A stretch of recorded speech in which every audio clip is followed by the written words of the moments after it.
మీరు ఇప్పుడు చూస్తున్నది నార్మల్ ఏసీ అవుట్డోర్ యూనిట్ కాదు. ఇది ఎంటైర్ బిల్డింగ్ని కూల్ చేసే massive VRF air conditioning system. Hotels, offices, malls, server rooms ఎక్కడైనా ఎఫిషియెంట్ కూలింగ్ కావాలి అంటే మోస్ట్లీ ఇలాంటి సిస్టమ్స్ని యూజ్ చేస్తారు.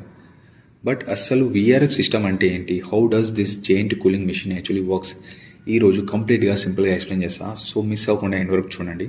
హోమ్లో మనం యూజ్ చేసే స్ప్లిట్ ఏసీకి usually 1 indoor unit 1 outdoor unit ఉంటుంది. కానీ ఇక్కడ 1 అవుట్డోర్ యూనిట్ సిస్టమ్ మల్టిపుల్ ఇండోర్ యూనిట్స్ని సైమల్టేనియస్లీ కంట్రోల్ చేస్తుంది. అండ్ బిగ్గెస్ట్ అడ్వాంటేజ్ ఏంటంటే ఎవ్రీ రూమ్కి సెపరేట్ టెంపరేచర్ కంట్రోల్ ఉంటుంది. కాన్ఫరెన్స్ రూమ్కి డిఫరెంట్ కూలింగ్, క్యాబిన్స్కి డిఫరెంట్ కూలింగ్, సర్వర్ రూమ్కి ఇంకో కూలింగ్ లెవెల్ని మెయింటైన్ చేయొచ్చు ఈ యూనిట్ ద్వారా. అందుకే కమర్షియల్ బిల్డింగ్స్లో వీఆర్ఎఫ్ సిస్టమ్స్ చాలా పాపులర్.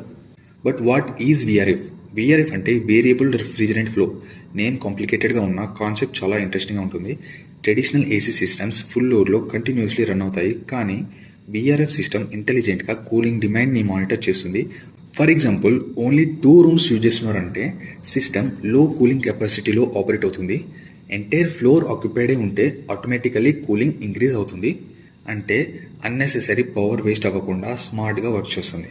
అందుకే ఎలక్ట్రిసిటీ సేవింగ్స్ కూడా చాలా ఎక్కువగా ఉంటాయి కంపేర్డ్ టు కన్వెన్షనల్ సిస్టమ్స్. ఇప్పుడు ఈ బ్లాక్ పైప్స్ గురించి మాట్లాడదాం. ఈ పైప్ లైన్స్లో రిఫ్రిజిరెంట్ సర్క్యులేట్ అవుతుంది. ఈ స్పెసిఫిక్ సిస్టమ్కి R410A రిఫ్రిజిరెంట్ని వాడుతున్నాము.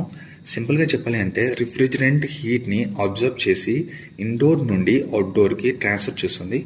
ఇండోర్ రూమ్లో హీట్ కలెక్ట్ చేస్తుంది, దెన్ అవుట్డోర్ యూనిట్ దగ్గర రిలీజ్ చేస్తుంది.